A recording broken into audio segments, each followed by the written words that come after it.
D'ailleurs, on se souvient tous de notre jeune temps pas de chasseur, mais on était en formation, disons, pour aller à la chasse avec notre carabine à plomb. On allait tirer sa cible, tirer des canettes ou tirer parfois d'autres items que notre père voulait pas vraiment. En tout cas, c'était mon cas. Tout le temps de contrôle sur... C'est ça. Fait que là, tu nous présentes cette semaine une carabine à plomb qui peut vraiment nous faire débuter la chasse du bon pied, puis débuter le tir à cible. Exactement. C'est une carabine qui va faire 1266 pieds secondes, okay. Donc qui va nous permettre d'être légal pour la chasse au petit gibier, puis aussi pour faire du tir à cible. Donc, à quand même une bonne distance, une distance qui va se rapprocher là, des premières distances qu'on va tirer avec une vraie carabine. Donc, c'est ça qui est plaisant avec ça. On a un canon qui est vrillé à l'intérieur, donc c'est ça qui va nous permettre d'avoir une bonne précision, contrairement peut-être au modèle plus basse gamme, que là, ben, il faut vraiment être plus près pour obtenir un certain grouping. OK.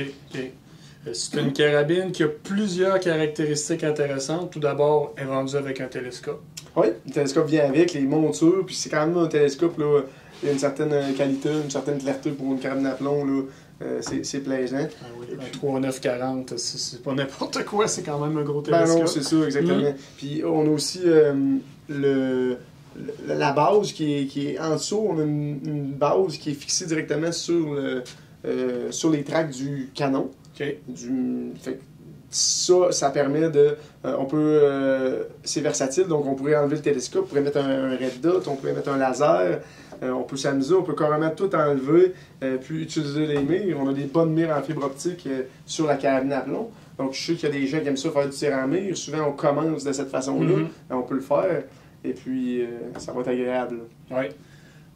Côté ergonomie, on a une crosse qui est une poignée pistolet.